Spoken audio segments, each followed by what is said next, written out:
Hi Year 3, today I'm going to be sharing a story with you, and the book which I have chosen to read is called Gangsta Granny, which has been written by David Walliams. I'm going to start off by reading chapter 1 today, Cabbagey Water.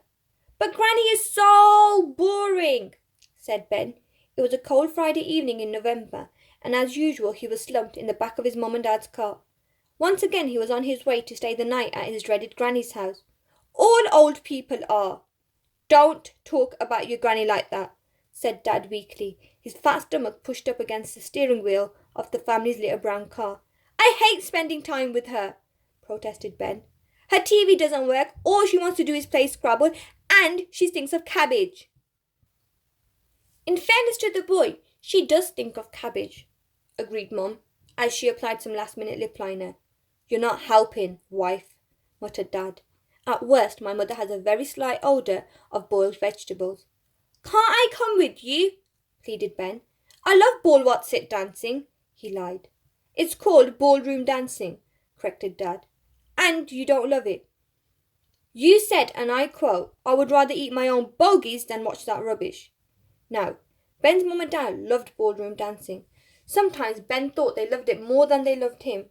There was a TV show on Saturday evenings that Mum and Dad never missed, called Strictly Stars Dancing, where celebrities would be paired with professional ballroom dancers.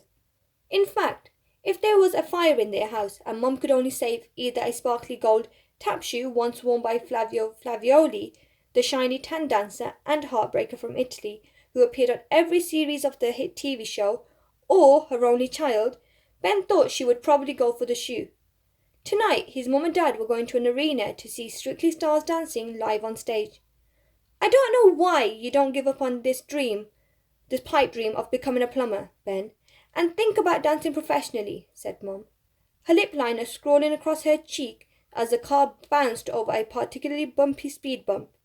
Mum had a habit of applying makeup in the car, which meant she often arrived somewhere looking like a clown. Maybe, just maybe, you could end up on Strictly, added Mum excitedly. Because prancing around like that is stupid, said Ben. Mum whimpered a little and reached for a tissue. You're upsetting your mother. Now just be quiet, please, Ben. There's a good boy, replied Dad firmly, as he turned up the volume on the stereo. Inevitably, a Strictly CD was playing. 50 Golden Greats from the hit TV show was emblazoned on the cover. Ben hated the CD, not least because he had heard it a million times. In fact, he had heard it so many times it was like torture. Ben's mum worked at the local nail salon, Gail's Nails. Because there weren't many customers, Mum and the other lady who worked there, unsurprisingly called Gail, spent most days doing each other's nails. Buffing, cleaning, trimming, moisturising, coating, sealing, polishing, filing, lacquering, extending, and painting. They were doing things to each other's nails all day long, unless Flavio Flavioli was on daytime TV. That meant Mum would always come home with extremely long multicoloured plastic extensions on the end of her fingers. Ben's dad, meanwhile, worked as a security guard at the local supermarket. The highlight of his 20-year career thus far was stopping an old man who had concealed 2 tubs of margarine down his trousers. Although Dad was now too fat to run after any robbers, he could certainly block their escape. Dad met Mum when he wrongly accused her of shoplifting a bag of crisps, and within a year they were married. The car swung around the corner into grey clothes, where Granny's bungalow squatted. It was one of a whole row of sad little homes, mainly inhabited by old people. The car came to a halt, and Ben slowly turned his head towards the bungalow. Looking expectantly out of the living room window was Granny, waiting, waiting. She was always waiting by the window for him to arrive. How long has she been there? Thought Ben. Since last week? Ben was her only grandchild, and as far as he knew, no one else ever came to visit.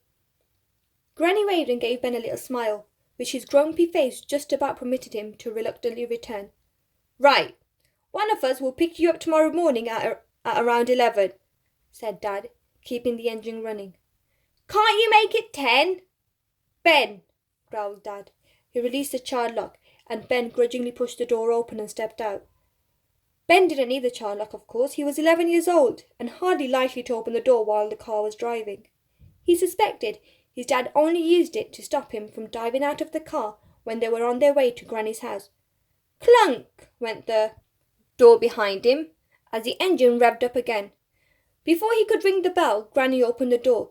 A huge gust of cabbage blasted in Ben's face. It was like a great big slap of smell. She was very much your textbook Granny.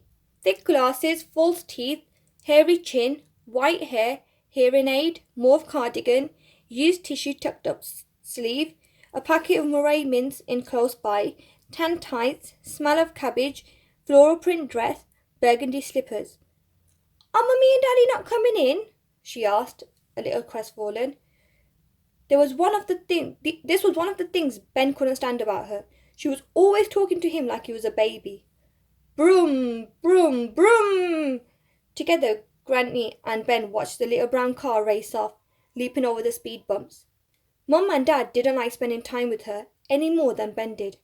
It was just a convenient place to dump him on a Friday night. "No, sorry, Granny," spluttered Ben. "Oh, well, come in then," she muttered.